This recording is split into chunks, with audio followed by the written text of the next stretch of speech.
श्री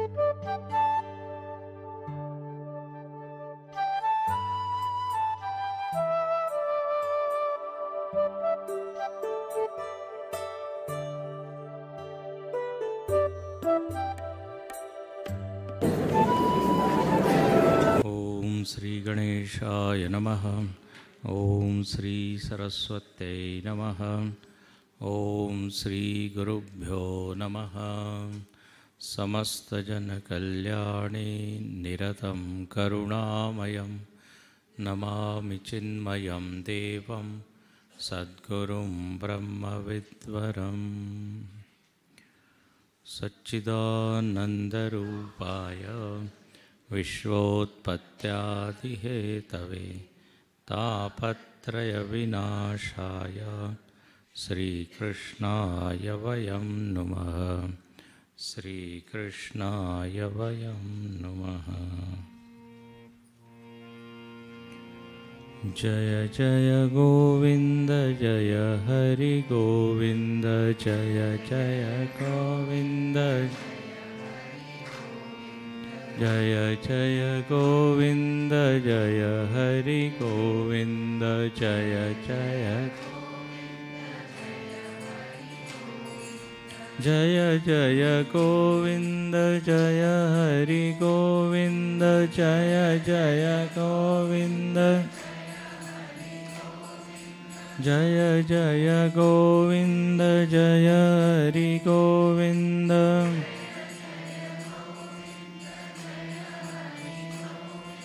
जय जय गोविन्द जय हरि गोविन्द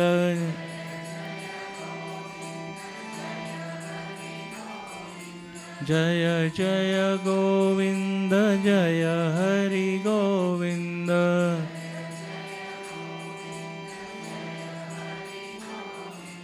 जय जय गोविन्द जय हरि गोविन्द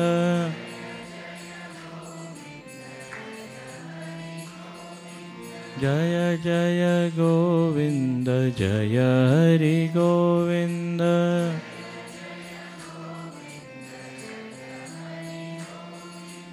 जय जय गोविन्द जय हरि गोविन्द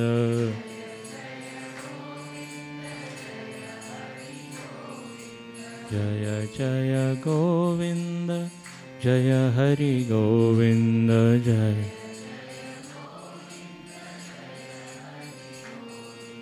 जय हरि गोविन्द।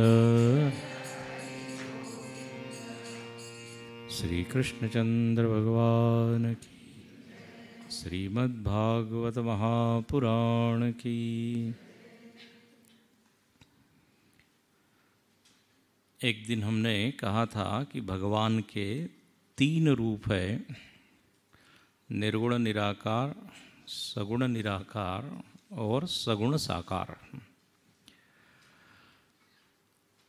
निर्गुण निराकार चूँकि नाम रूप के परे है तो उसकी कोई भी लीला नहीं होती। तत्व रूप से वो सब में व्याप्त है, चेतन रूप में, चिन्मय रूप में, और सबको जीवन देने का काम उसका है। लेकिन वही जब सगुण साकार बन जाता है तो अनेक नाम, अनेक रूप और फिर अनेक लीला, ये सब वो करता है। और अवतार लेकर समाज को सिखाने के लिए धर्म का आचरण करता है, सदाचारी बनता है और आदर्श बन जाता है। मनुष्य के लिए जैसे कहे गए 16 संस्कार। संस्कार मतलब क्या, जिससे व्यक्ति का निर्माण हो, उसको कहते संस्कार। किसी भी चीज़ को सुंदर बनाते हैं तो उसको कहते हैं संस्कारित करना। घर का जब आप पेंटिंग कर रहे हैं और इंटीरियर डेकोरेटर को बुला रहे हैं तो एक तरह से आप क्या कर रहे हैं, उसको संस्कारित कर रहे हैं। हम अपने बालों को संस्कारित करते हैं, चेहरे को संस्कारित करते हैं। तो एक होता है विकार और एक होता है संस्कार, है कि नहीं? विकार मतलब जिससे विकृति आए। तो संस्कार के द्वारा व्यक्ति का निर्माण होता है। अब ये जितने भी भगवान के अवतार हैं, विशेष रूप से पूर्ण अवतार मतलब कृष्ण अवतार, इसमें भगवान वही सब संस्कारों की लीला कर रहे हैं जो एक मनुष्य करता है। मतलब जात कर्म, नामकरण, यज्ञोपवीत, है कि नहीं? और इसी में एक होता है विवाह संस्कार। पूर्णावतार में बिल्कुल एक मानवीय जीवन, क्योंकि मानव के आकार में है वो, तो मनुष्य के जीवन में जो जो होता है वो भगवान ने अपने जीवन में भी घटाकर दिखाया है। हालांकि राम जी का जीवन हमारे जीवन से थोड़ा नज़दीक है, कृष्ण का जीवन अनुकरणीय नहीं है जैसे हमने कहा, लेकिन फिर भी संस्कार तो अब यज्ञोपवीत संस्कार है, गुरुकुल में जाना है, पढ़ाई करना है, विवाह करना है, तो ये तो मनुष्य के जीवन में होता है। जीवन में विविध परिस्थितियां आती है, किसी भी व्यक्ति के जीवन में परिस्थिति एक सी नहीं होती। तो भगवान के जीवन में भी आप देखिए, कभी अनुकूलता, कभी प्रतिकूलता, कभी संयोग हो रहा है, किसी से वियोग हो रहा है, कहीं द्वेष हो रहा है तो कहीं मित्रता है। तो बिल्कुल हम लोगों का जीवन जैसे कॉम्प्लेक्स जीवन है, कॉम्प्लिकेटेड है, ऐसे ही भगवान कृष्ण के जीवन में भी बहुत कॉम्प्लिकेशंस है। हालांकि उसको इतने सहज ढंग से वो निभा रहे हैं कि उनके चेहरे की मुस्कान कभी गई नहीं तो आप देखिए एक के बाद एक असुरों का आक्रमण चल ही रहा है। कई बार ऐसा लगता है कि राम जी से ज़्यादा संकट किसके ऊपर आए? कृष्ण के जीवन, कृष्ण भगवान के ऊपर। कितने राक्षस, और अभी ख़त्म नहीं हुए, अभी आएंगे अभी कुछ लेकिन चेहरे पर हमेशा मुस्कान है। तो एक आदर्श जीवन प्रस्तुत कर रहे हैं। अब यहाँ पर विवाह की हमने बात देखी, भगवान ने विवाह किया। अब अन्य धर्मों में तो ये सब होता ही नहीं, भगवान तो आकार वाला ही नहीं है वो तो। अच्छा, भक्ति मार्ग में आकार में श्रद्धा है और आकार की ही पूजा है, तो भक्ति मार्ग बड़ा आसान होता है, क्योंकि उसमें हम जैसे अपने आकार के साथ रहते हैं वैसे ही भगवान के साथ रहना है। यहाँ पे इंद्रियों को रोकना नहीं है, इंद्रियों को बंद नहीं करना है, बल्कि सारे इंद्रियों का उपयोग करना है। जब आप भगवान की पूजा कर रहे हैं तो सारी इंद्रियों का उपयोग कर रहे हैं कि नहीं? उनको देख रहे हैं, उनको स्नान करा रहे हैं, स्पर्श करा रहे हैं, स्पर्श कर रहे हैं, भोग लगा रहे हैं। तो ये बड़ा एक आनंददायी, बड़ी मीठी साधना होती है। लेकिन जब कहा जाता है न उनका कुछ क्या रूप है न कुछ है, तो इसलिए क्लेशोधिकतरस्तेषाम अव्यक्तासक्त चेतसाम, अव्यक्त में चित्त को आसक्त करना कठिन होता है। तो भगवान इसलिए मीठी मीठी ये लीला करके हम लोगों को सिखा रहे हैं। अब विवाह भगवान का हुआ रुक्मिणी जी के साथ, जो हमने देखा। रुक्मिणी जी लक्ष्मी जी है। अच्छा, अब ये विवाह की भी एक लीला है, ये कभी इनका वियोग होता ही नहीं है तो संयोग क्या होगा? लेकिन अब जैसे कहा वर्ण किया है रुक्मिणी जी ने, तो भगवान कहते हैं अब हमको स्वीकार करना ही पड़ेगा। आपको बताया था ये यथा माम प्रपद्यन्ते तांस तथैव भजाम्यहम। तो संयोग की लीला, ये तो गिरा अर्थ जल बीच सम कहियत भिन्न न भिन्न, बंदौ सीता राम पद जिनहि परम प्रिय खिन्न। बोले ये भिन्न भिन्न दिखते हैं, भिन्न भिन्न, लेकिन है अभिन्न। उदाहरण क्या दिया? गिरा अर्थ, शब्द और अर्थ ये दो अलग अलग लगते हैं लेकिन मिले हुए हैं। शब्द बोलते ही उसका अर्थ आपके भीतर जागता है। ये उदाहरण हमने दिया था ना पीछे। ऐसे ही पानी और लहर, पानी और लहर दो अलग है कि एक है?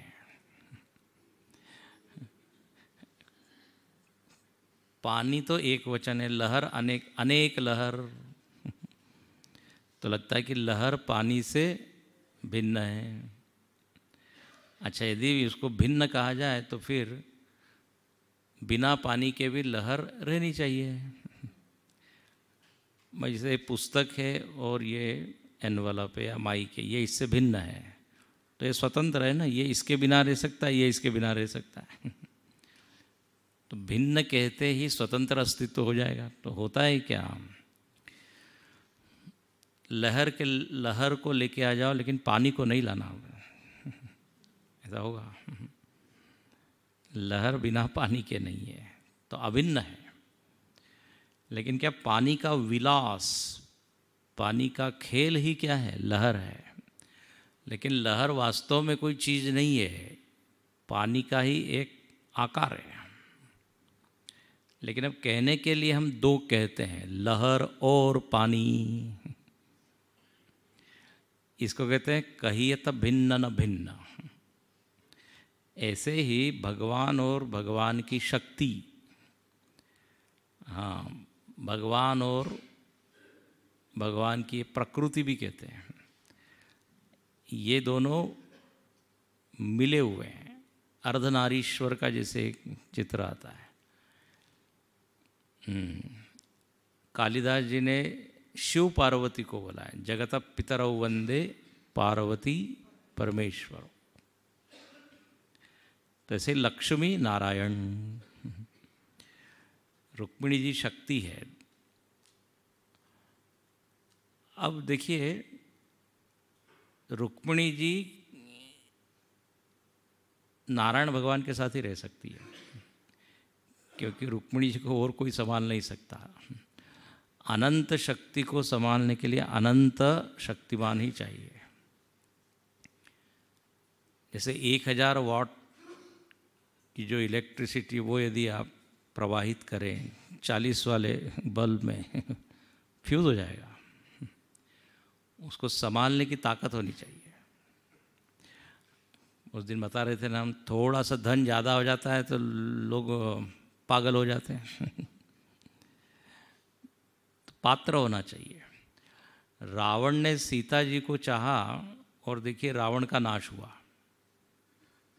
क्योंकि सीता जी को संभालना है तो फिर राम जी ही चाहिए।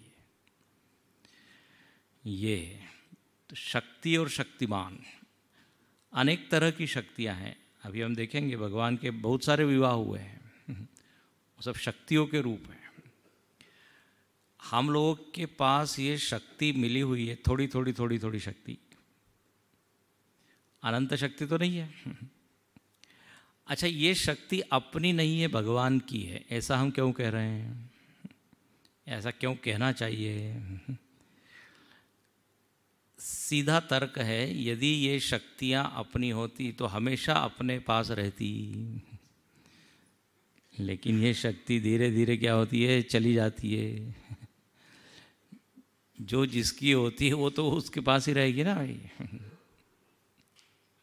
समझ रहे हैं आप लोग? सब यही है। चाय वगैरह पी ली है सबने? सुनने की शक्ति है? हाँ हाँ, थोड़ी तो है। लेकिन जैसे जैसे घड़ी की सुई बढ़ती है आगे, शक्ति कम होती जाती है। श्रवण शक्ति, बुद्धि की शक्ति। कई बार हम कहते हैं ना, लगभग हर प्रवचन में मैंने कहा है, हमने कहा कि 1 घंटे से ज़्यादा हम बोल नहीं सकते। सुनने वाले ने कहा हम भी 1 घंटे ज़्यादा सुन नहीं सकते। आखिर लिमिट है स्वामी जी, लिमिट है। उसके बाद आप सुनाते रहो, हम स्विच ऑफ कर लेंगे। आपको संतोष होगा 3 घंटे कथा हुई, लेकिन तो ये शक्ति का ह्रास होता है, क्षीण होती है। तो ये शक्ति भगवत प्रदत्त है। क्या है? भगवत प्रदत्त है। भगवान ही उसके मालिक है, स्वामी है। इसलिए ऐसा कहा कि इन शक्तियों का उपयोग यदि भगवान के लिए ही हम करें तो वो शक्ति बढ़ जाती है, लेकिन इन शक्ति का उपयोग हम अपने अहंकार को सजाने के लिए करें तो वो नुकसान कर देती है। रावण ने उन शक्तियों का उपयोग अपने लिए किया तो ऐसा नुकसान हुआ कि रावण के घर दिया न पाती, 1,00,000 पूत 1,25,00,000 नाती। उसी शक्ति से यदि समाज का भला करता और शक्ति बढ़ जाती है।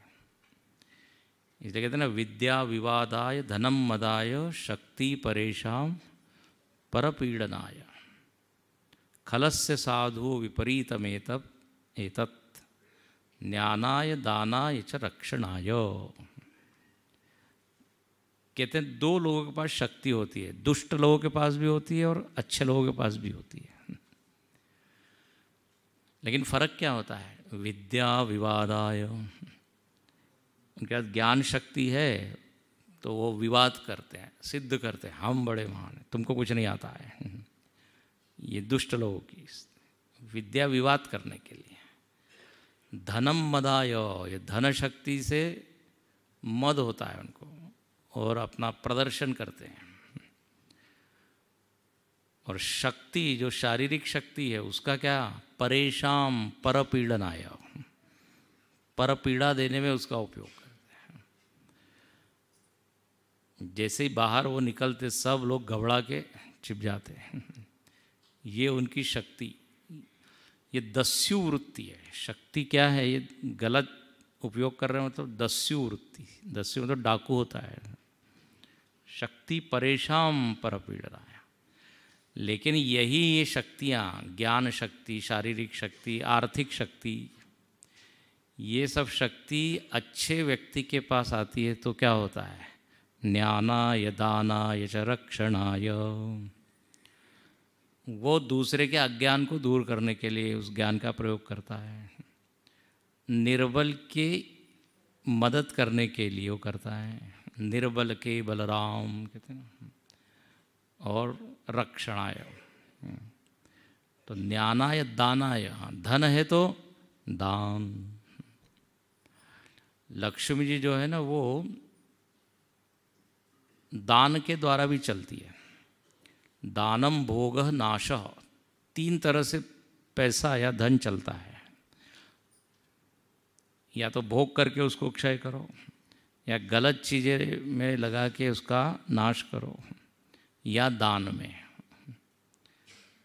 लक्ष्मी जी है तो चंचला, उनका नाम ही है चंचला, लेकिन वो किस रास्ते से जा रही है ये देखने की बात है। खैर, तो ये यहाँ विवाह से ये सब मैं बता रहा हूँ कि एक तरह से शक्ति और शक्तिमान का मिलन है। हम लोगों के पास भी बहुत सारी शक्तियाँ दी हुई है। शक्ति का उपयोग यदि उसी के लिए किया जाए तो बढ़ती जाती है। अब जिनके देखिए साधु संत लोगों की वाक शक्ति कितनी बढ़ जाती है, क्योंकि उसका उपयोग वो उसी के गुणगान, कीर्तन, भजन, प्रवचन उसके लिए कर रहे हैं। इधर उधर की बातों में वो वाक शक्ति का नाश नहीं कर रहे हैं, तो उनके वाणी में वजन आ जाता है। वजन, वजन का मतलब क्या? यदि वो एक शब्द बोल देते हैं तो अंतःकरण में, लोगों के अंतःकरण में घुस जाता है, प्रवेश कर जाता है। गुरुदेव के देखिए भाषण लोगों को अभी तक याद है। बोले 20 साल पहले, 25 साल पहले, मतलब जब भी थे गुरुदेव, लोगों ने सुने हुए हैं। बोले अभी तक उनके शब्द हमारे कानों में गूंज रहे हैं। ऐसा बोलते कि नहीं? और उनका एक वाक्य सुना, उससे मेरा विचार बदल गया। तो ये वाक शक्ति बढ़ जाती है। जिसने वाणी को संयमित किया, वाणी को सजाया, फिर उसकी वाणी में बल आ गया। तो यहाँ पर भगवान कहते हैं ये हमारी शक्तियाँ हैं आपको दी हुई है। देखिए हम सबके पास शक्ति है तो इसका कोई एक सोर्स होना चाहिए ना, अनंत शक्ति।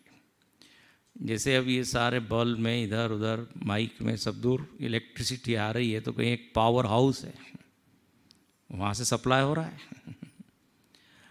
अच्छा, और अच्छे से कनेक्शन है जुड़ा हुआ तो सप्लाई बढ़िया होगा।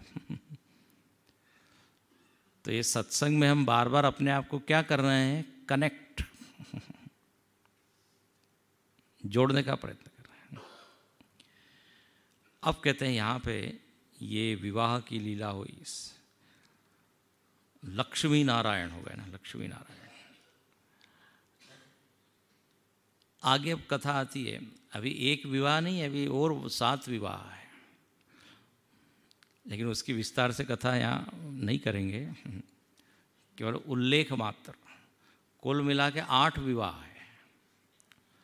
और भगवान की प्रकृति कैसी है, अष्टधा प्रकृति, भूमि रापो नलो वायु खम मनो बुद्धिरेव च अहंकार इति यम में भिन्ना प्रकृतिर अष्टधा।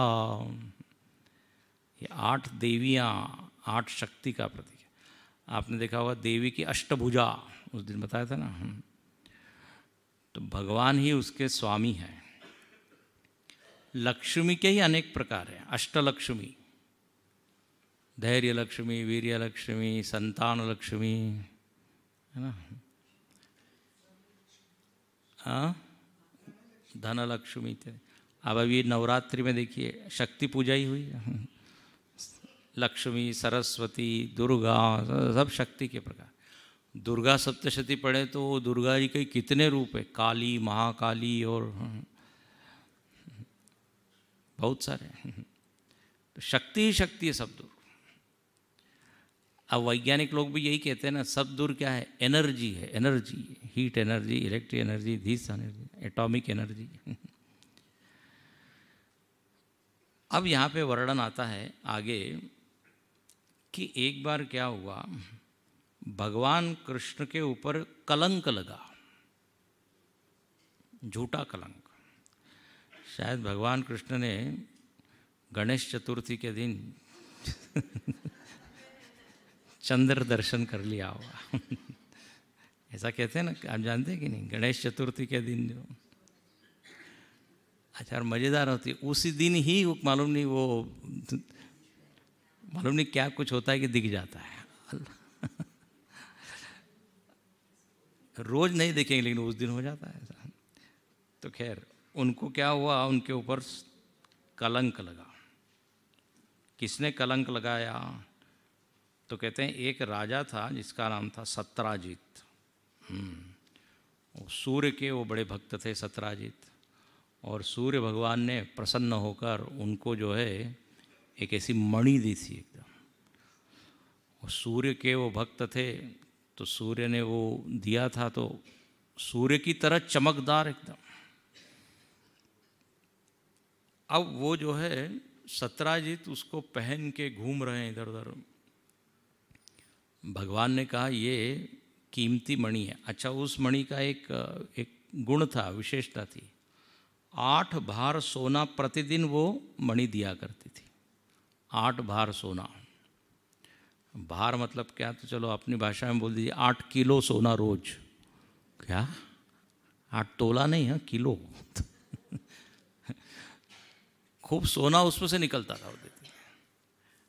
भगवान ने कहा देखो ये इतनी कीमती मणि है, इसको आप जो है इधर उधर लेके पहन के घूम रहे हो, ठीक नहीं, इसको राजकोष में जमा कर दो और इसमें से जो निकल रहा है सोना उसका उपयोग प्रजा पालन के लिए करो। सब सत्राजित को भगवान कहते हैं ये उग्रसेन को दे दो। लेकिन हुआ ये कि सत्राजित ने समझा कि ये भगवान को थोड़ा क्या ईर्ष्या हो रही है, माना नहीं उन्होंने। अब सत्राजित के एक भाई है प्रसेन, उसने वो मणि ले ली और अपने गले में धारण कर ली, और वो घूम रहा है। कहाँ, वो घोड़े पे सवार होके जंगल में गया है। देखिए कोई कीमती चीज़ होती है, उसको लेके इधर उधर घुमा जाए तो नुकसान कितना होता है ना। किसी की नज़र पड़ जाए तो, इसलिए लोग जो है वो नकली नकली पहनते हैं ना गहने, असली वाले नहीं पहनते, इमिटेशन। अधिकारी होना चाहिए पहनने का, ये भी है। छोटे बच्चों को आप कीमती हार पहना के भेज रहे हैं स्कूल में इधर उधर, तो अब इसने ये धारण कर लिया और चला गया। तो कहते हैं उसमें से इतना प्रकाश निकलता था, वो शेर के आँखों में वो प्रकाश गया जंगल में। वो शेर बड़ा गुस्सा हो गया, उसने आक्रमण किया और वो प्रसेन को मार डाला। और कहते हैं वो सिंह ने मणि अपने पास ले ली। अब वो मणि जब चली गई तो सतराजित ने आरोप लगाया कि भगवान ने ही क्या है मार दिया है इनको। अब भगवान का न लेना न देना, लेकिन कलंक लगा दिया और सब दूर फैला दिया। ये भगवान जो है शायद इन्होंने योजना बनाई होगी और ये सब किया है। अच्छा, इधर क्या हुआ, वो जो शेर है उस शेर की लड़ाई किससे हुई, एक रीछ से, जाम्बवान। और जाम्बवान ने वो मणि उनसे ले ली। देखो बड़ी मज़ेदार कहानी है, यहाँ से वहाँ, वहाँ से वहाँ। धन का ऐसा ही होता है ना, लूट। अब जाम्बवान ने अपने पास रख लिया। अब भगवान को जब कलंक लगा है तो भगवान खोजने निकले, भाई कहाँ गई देखिए जरा। तो मालूम पड़ा ये जंगल में प्रसेन गया था और वहाँ कहीं गड़बड़ हुई है। तो खोजते खोजते गए तो मालूम पड़ा जाम्बवान के पास है। कहते हैं भगवान उसकी गुफा में घुसे हैं। उनके साथ जो लोग आए हैं भगवान के साथ, उनको कहा आप गुफा के बाहर रहिए, हम जाते हैं। जाम्बवान के साथ युद्ध हुआ है। और मालूम है कितने दिन युद्ध हुआ, 28 दिन तक। और जाम्बवान को समझ में ही नहीं आया, याद ही नहीं आ रहा है कि अरे ये भगवान है। रामावतार में यही कृष्ण थे। ये जाम्बवान देखिए इस अवतार में भी है, इस युग में भी है। लेकिन जब उसने बहुत शक्ति से युद्ध किया, नहीं जीत पाए, तो समझ गए कि ये तो भगवान ही है। और उन्होंने वो मणि भगवान को दे दी, समंतक मणि उसका नाम, भगवान को दे दी। और जाम्बवान ने कहा भगवान आप हमारे यहाँ पधारे और हमारे साथ, अब हमारी गलती हो गई, हमने युद्ध किया इत्यादि, पहचाना नहीं। तो भगवान ने कहा फिर क्या करें। नहीं, बोले ऐसा है, हमारी एक कन्या है, अब मणि तो आप लीजिए, साथ में कन्या रत्न, कन्या भी हम दे देते हैं, उसका नाम है जाम्बवती। भगवान ने कहा ठीक है, स्वीकार है। मणि लेने गए थे, विवाह हो गया एक और। तो जाम्बवती के साथ भगवान का विवाह हो गया। तो ये उनकी कौन हो गई, दूसरी पत्नी हुई। अब कहते हैं वो जो मणि भगवान ने लिया और सत्राजित को वापस लाके सौंप दिया, ले और रखो तुम, झूठा कलंक लगा रहे हो, हमने कुछ चुराई नहीं थी। अब सत्राजित को बड़ी लज्जा है, बोले मैंने व्यर्थ ही भगवान को दोष लगाया भगवान, और गलती हो गई, गलती हो गई। अब सत्राजित ने कहा कि ऐसा है, मेरे से गलती हो गई, मेरी एक कन्या है, पुत्री है, मैं चाहता हूँ कि उनका विवाह आपके साथ हो। भगवान ने कहा स्वीकार है, आने दीजिए। और भगवान को मणि बड़ा अच्छा लग रहा है, भाई मणि के कारण विवाह हो रहा है क्यों। तो सत्राजित की कन्या है सत्यभामा। तो सत्यभामा का विवाह हो गया भगवान के साथ। हो गए, कितने हो गए, रुक्मिणी, जाम्बवती, सत्यभामा। अब इधर कहते हैं कि भगवान जो है हस्तिनापुर गए हैं और इधर द्वारका में ये अक्रूर और कृतवर्मा ये दोनों हैं। अब देखिए सब लोगों की नज़र वो मणि के ऊपर है। एक है शतधन्वा यदुवंशी। वो शतधन्वा ने जब ये सुना कि सत्यभामा का विवाह हो गया भगवान के साथ। उसकी इच्छा थी कि उसका विवाह हो, तो उसको इतना गुस्सा आया तो शतधन्वा ने सत्राजित को ही मार दिया, ऐसा कहते हैं। सत्राजित की हत्या कर दी। और कहते हैं वो जो मणि है वो ले लिया। अब जब पिताजी का मरण हुआ, किनकी, सत्यभामा का, बड़ी रोने लगी, कृष्ण भगवान के पास गई, बोले ये शतधन्वा ने ये किया है, आप आइए कुछ कीजिए, और इसके पास मणि भी है, चुरा ली वो। तो भगवान आए हैं, भगवान ने वो शतधन्वा का पीछा किया, उसको मारा। अब यहाँ बहुत कथा बड़ी लंबी चौड़ी है। शतधन्वा को मारा, लेकिन भगवान को लगा कि इसके पास मणि होगी, लेकिन उसने वो मणि क्या कर दी थी, अक्रूर जी के यहाँ फेंक दी। ऐसा सब हुआ। कहाँ से कहाँ ये घूम रही है मणि। शतधन्वा मारा गया, अब वो मणि कहाँ पहुँच गई, अक्रूर जी के पास। अब वो मणि है, अक्रूर जी और ये कृतवर्मा ये जो है ना भाग गए, बोले अब ये भगवान हमारे पीछे पड़ेंगे, इसलिए वो भाग गए। अब कथा ये है कि अक्रूर जी जब द्वारका से भाग गए तो द्वारका में जो है ना वर्षा नहीं हो रही थी। अब ऐसा कुछ था कि अक्रूर जी के वहाँ जाने से वो वर्षा नहीं हो रही थी, मालूम नहीं को संबंध था ऐसा। तो अक्रूर जी को लाया गया वापस। भगवान को मालूम है अक्रूर जी के पास वो मणि है। देखिए अक्रूर जी तो भगवान के इतने बड़े भक्त थे, लेकिन यहाँ पे थोड़ा उनका कुछ अलग चरित्र है। खैर अंत में क्या हुआ, भगवान ने वो अक्रूर जी को कहा कि चाचा जी आपके पास वो मणि है, मैं जानता हूँ।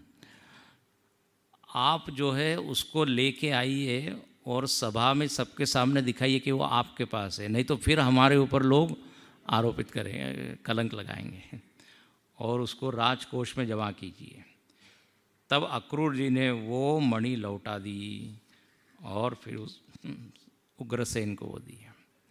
तो ये समंतक मणि की एक कथा है। अब इसमें क्या सीखने वाली बात है। एक तो भाई बिना परीक्षण के आप किसी के ऊपर आरोप नहीं लगाइए। दूसरी बात, इतनी बड़ी चीज़ है तो उसको बहुत संभाल के रखनी चाहिए और उसका उपयोग समाज कार्य में लगाना चाहिए, न कि दिखावे के लिए। और हम किसके अधिकारी हैं, किसके योग्य है, वो समझना चाहिए। हमारे स्वामी जी बता रहे थे कई बार जो है ये जो ज़मीन वगैरह लेते हैं ना, आजकल हाईवे बन रहा है, ये बन रहा है, तो गरीब लोगों को कई बार जो है बहुत एकदम करोड़ों रुपए मिल जाते हैं। ऐसा हुआ एक दो जगह, तो उनको समझ में नहीं आ रहा उससे क्या क्या खरीद रहे हैं, और विचित्र सब। और कुछ दिनों में वो धन पूरा ख़त्म कर दिया और फिर जैसे के तैसे। है ना ऐसा। इधर भी तो अधिकार होना चाहिए, धीरे धीरे ना उसको संभालना आना चाहिए। ये सब चीज़ें यहाँ पे देखिए अंदर ही अंदर की सब बातें हैं, वो सीखनी चाहिए। एक तरफ कथा चलती है, कथा के साथ सीख होती है। आध्यात्मिक, देखिए हर एंगल के हर कथा के तीन भाग होते हैं, आधि दैविक, आधि भौतिक, आध्यात्मिक।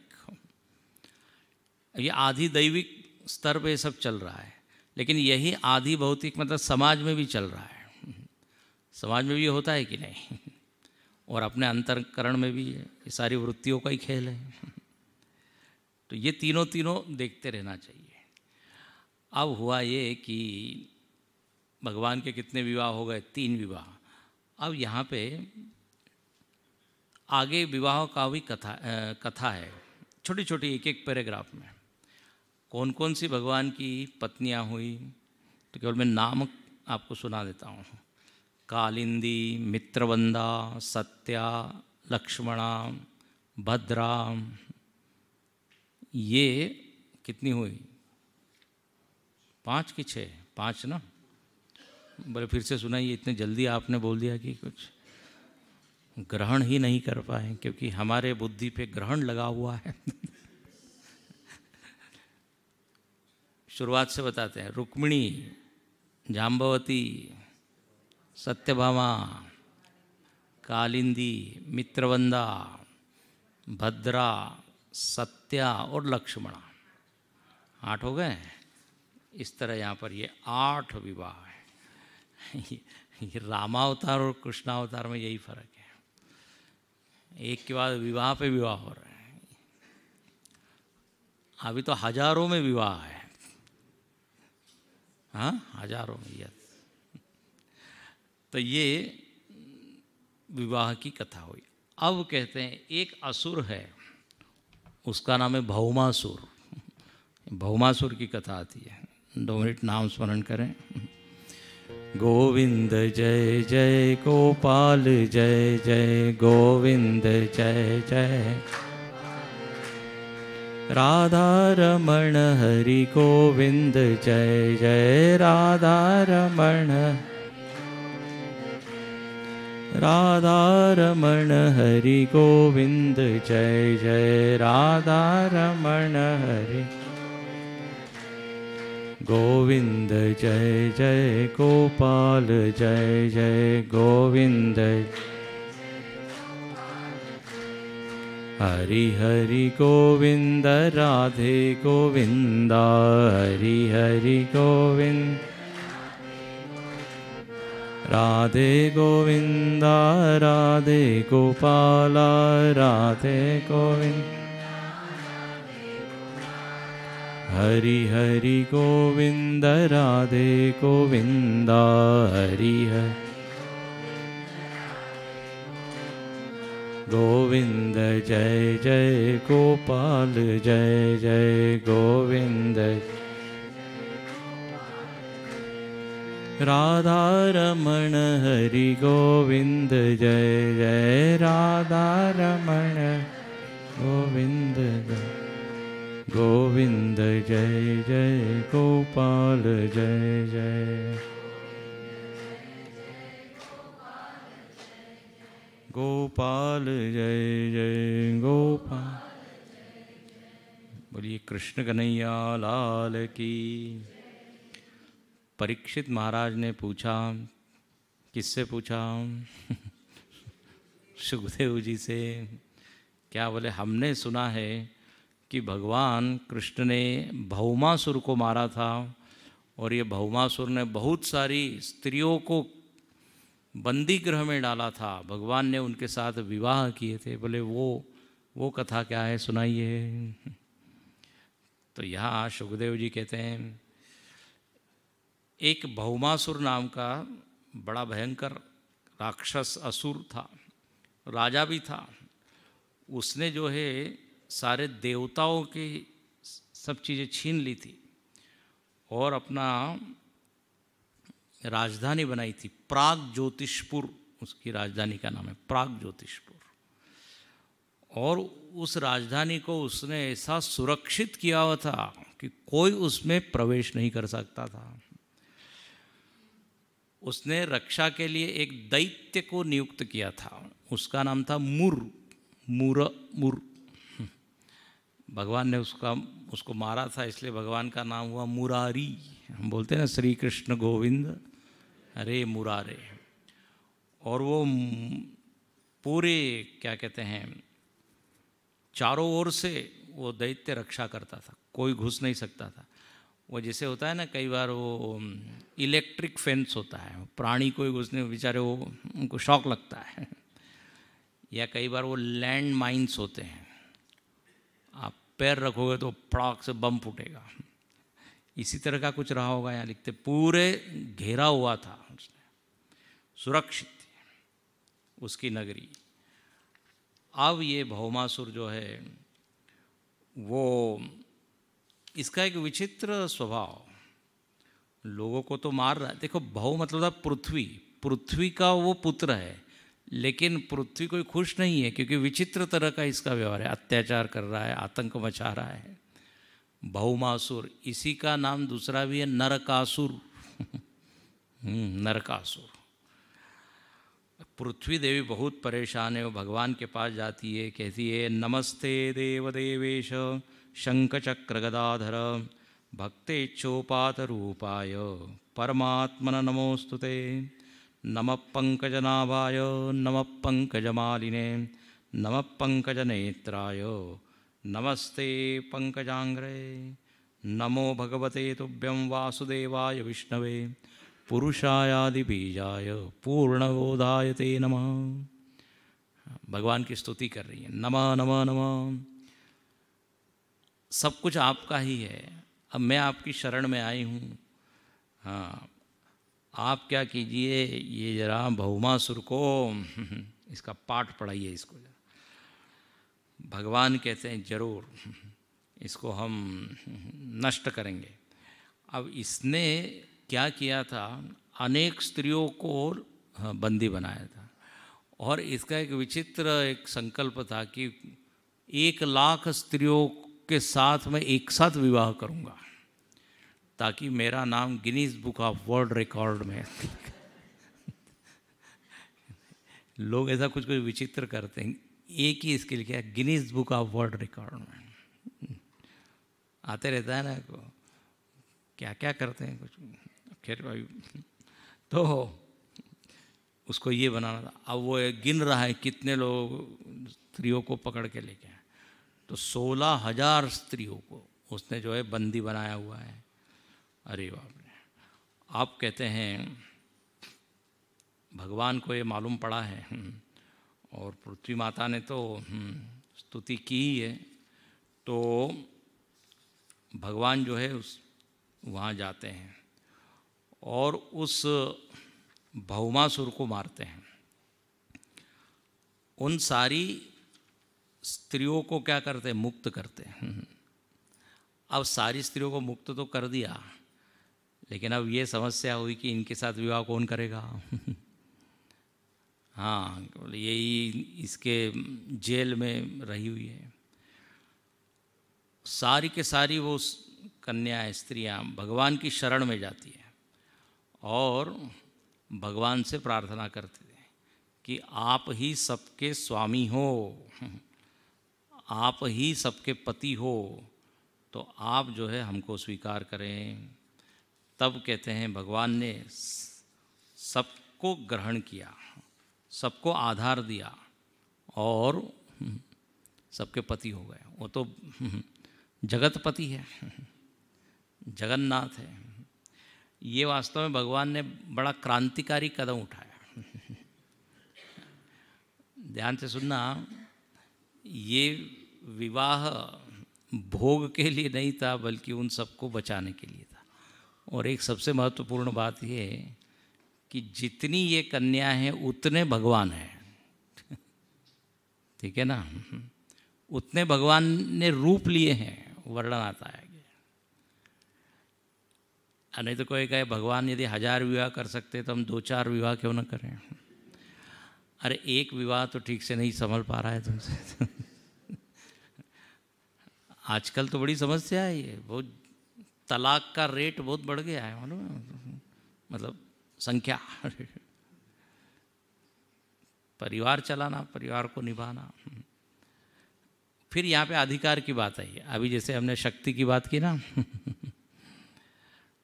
तो भगवान ने ये विवाह किया। नहीं तो लोगों को कथा मालूम नहीं, बोले क्या आपके भगवान जो इतने हजारों स्त्रियों से विवाह करते हैं। लेकिन आप देखिए दूसरे धर्म में, क्रिश्चियन इत्यादि धर्म में, वो जो नन्स होती ना, नन्स, वो ईसा मसीह को ही पति मानती कि नहीं। कोर्ट में ऐसा एक केस हुआ है, वो भगवान के ऊपर आरोप लगाया है ऐसा, तो वो यही दलील दी गई कि भाई आपके यहाँ तो हर कोई सारी के सारी जो समर्पित करती है उन्हीं को पति मानती है।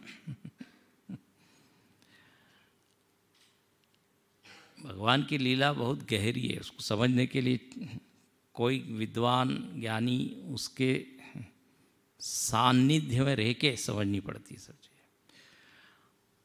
अब कहते हैं तो अब कितने विवाह हो गए, 16,008।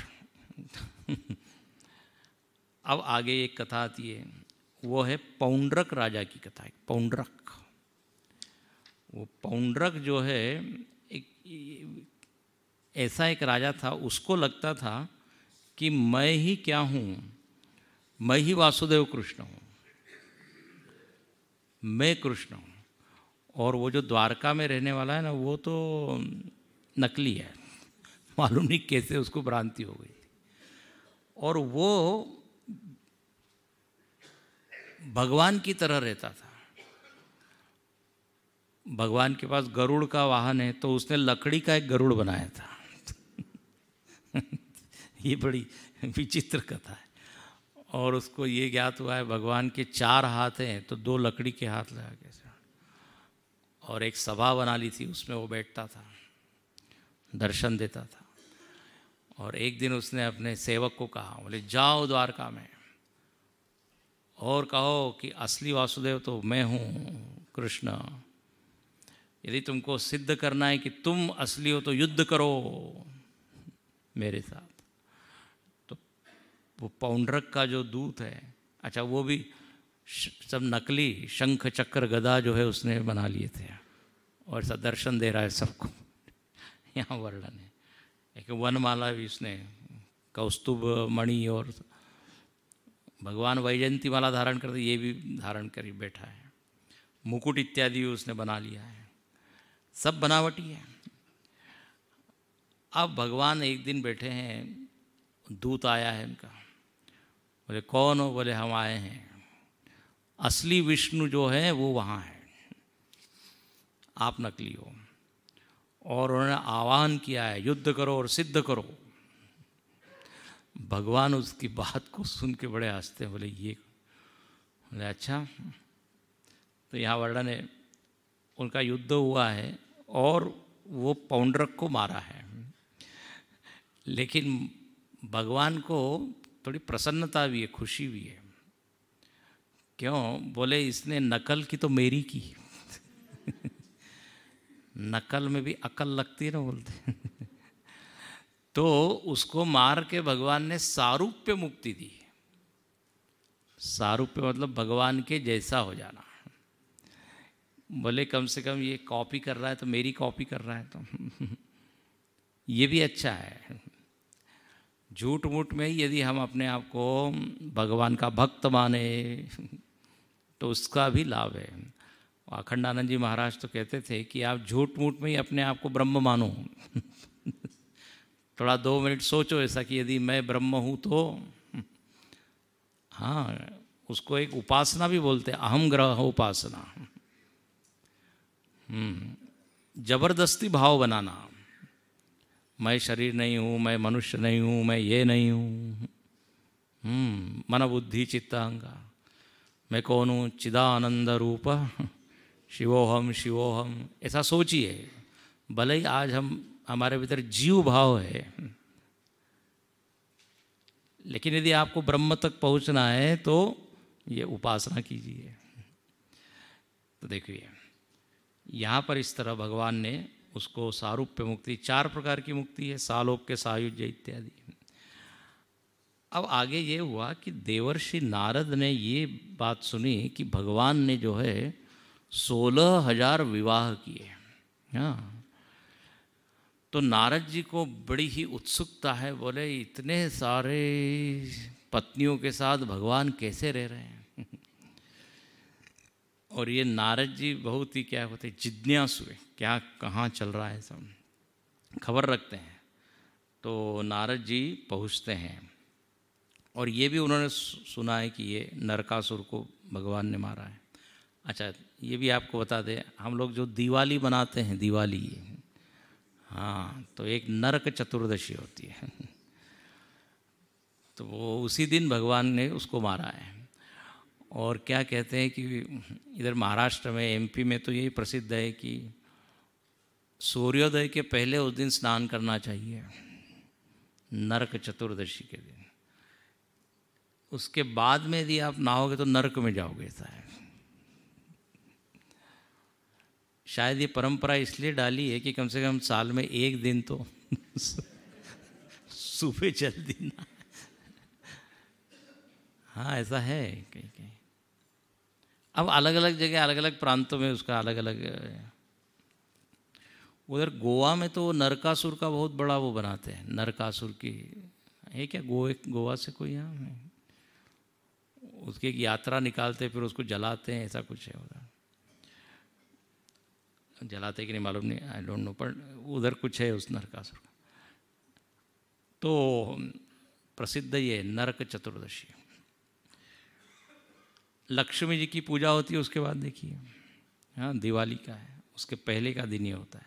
दिवाली में 5 दिन अलग अलग पूजा होती है ना, वसुबारस होता है ना, गाय बछड़े की पूजा होती है, फिर धनतेरस, नई कुछ नया सुवर्ण या कुछ खरीदी, फिर नरक चतुर्दशी। सुबह सुबह स्नान करके लोग एकदम सब मिठाई उठाई खाते हैं उस दिन सुबह सुबह उठ के। फिर लक्ष्मी पूजन, ये सब जानना चाहिए। हर उत्सव के पीछे कुछ न कुछ कहानी है, कथा है। तो देवर्षि नारद पहुँचे हैं, भगवान का बड़ा विशाल महल है, और देखिए अब इतने सारे पत्नियां हैं और सबके बच्चे भी हैं, 10-10 बच्चे हैं कहते हैं। तो इतना विशाल उस भगवान का महल है। नारद जी वहाँ जाते हैं और देखे तो सही कि भगवान क्या करते हैं, भगवान की दिनचर्या क्या है। तो यहाँ बहुत ही मज़ेदार वर्णन है। एक महल में जाते हैं तो भगवान जो है अपनी एक पत्नी के साथ सुबह सुबह चाय कॉफ़ी पी रहे हैं। मतलब सुबह बैठे हैं, कुछ वार्तालाप कर रहे हैं। दूसरे महल में जाते हैं तो नारद जी ने देखा अपने बच्चों से खेल रहे हैं भगवान। तीसरे में देखा तो भगवान जो है ऑफिस जाने की तैयारी कर रहे हैं। भगवान का एक ऑफिस है, सुधर्मा सभा है, यहाँ है ना सुधर्मा सभा पीछे है। गुरुजी ने वहीं से लिया है, इसमें आया है। सुधर्मा सभा में जाने के लिए भगवान तैयार कर, भगवान की सभा का नाम सुधर्मा सभा। तो वहाँ जाने के लिए तैयार कर। फिर देखा एक जगह भगवान जो है बैठे हैं, क्या कर रहे हैं, तो बोले अखबार पढ़ रहे हैं। कहीं देखा तो बोले हवन इत्यादि कर रहे हैं, देवताओं की पूजा कर रहे हैं। एक महल में देखा तो भगवान जो है अपने घोड़ों की सेवा कर रहे हैं, जो रथ में घोड़े लगते हैं। अब ये देखा तो नारद जी का तो दिमागी चक्कर आ गया, बोले कितने ये इतने सारे भगवान हैं। अच्छा, कहीं पर देखा तो भगवान जो है ध्यान कर रहे हैं। क्या भगवान सुबह उठ के ध्यान करते हैं? वर्णन है यहाँ, ब्राह्मे मुहूर्त उत्थाय वायुपस्पर्श माधव दध्यो प्रसन्न कर्ण आत्मानं तमसः परम। अब बोले भगवान किसका ध्यान करेंगे? सब लोग तो भगवान का ध्यान करते हैं। तो कहते भगवान आत्मा का ध्यान कर रहे, आत्म चैतन्य। आप सब लोगों को मालूम होगा ना, प्रातः स्मरामि हृदि संस्फुरदात्मतत्वं सच्चित् सुखं परमहंस गतिं तुरीयं यस्वप्न जागर सुषुप्तमवैति नित्यं तद्ब्रह्म निष्कलमहं न च भूतसंज्ञः प्रातर्भजामि मनसा वचसावगम्यम। 3 श्लोक है। सुबह उठ के रोज़ ध्यान करना चाहिए, मेरा स्वरूप क्या है, मैं कौन हूँ, सच्चित सुखम, सच्चिदानंद, न च भूत संगह, मैं ये पंचभूतों की गठरी नहीं हूँ, और जागृत स्वप्न सुषुप्त, इन तीनों में हाँ मैं घूमता हूँ, लेकिन मैं इन तीनों से अलग हूँ। ये 3 अवस्थाएं हम जानते हैं ना, जागृत स्वप्न सुषुप्ति। वेदांत में तो इन्हीं का अध्ययन होता है। आशा है आप अभी सब लोग जागृत में होंगे। नहीं स्वामी जी, अब बस समय हो रहा है अब सुषुप्ति में। तो जागृत स्वप्न अवस्थाएं आती जाती है, लेकिन आत्म चैतन्य वैसा ही रहता है। अवस्थात्रय, अथर्वशीर्ष में क्या बोलते हैं, देहत्रयातीत, कालत्रयातीत, अवस्थात्रयातीत।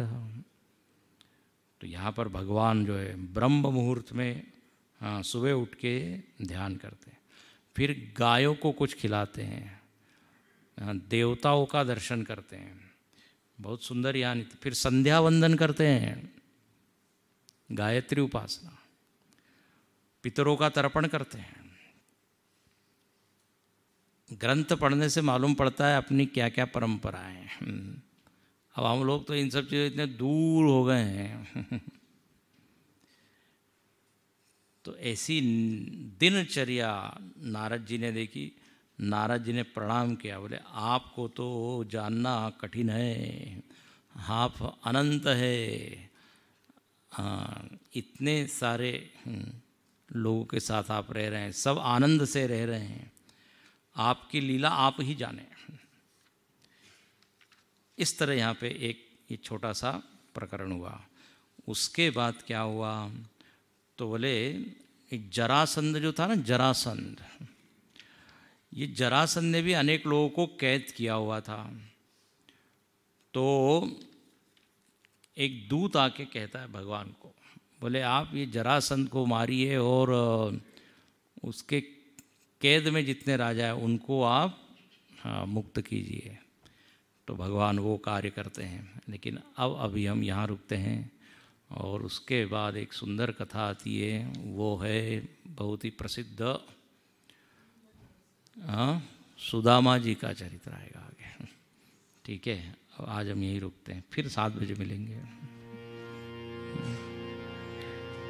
कृष्ण कृष्ण मुकुंदा जनार्दना, कृष्ण कृष्ण मुकुंदा जन, कृष्ण गोविंद नारायण हरे, कृष्ण गोविंद नारायण हरे, अच्युतानंद गोविंद माधवा, अच्युतानंद माधवा, सच्चिदानंद नारायण हरे, सच्चिदानंद नारायण हरे, कृष्ण कृष्ण मुकुंद जनार्दना, कृष्ण कृष्ण मुकुंद नार्दना, कृष्ण गोविंद नारायण हरे, कृष्ण गोविंद नारायण हरे, कृष्ण गोविंद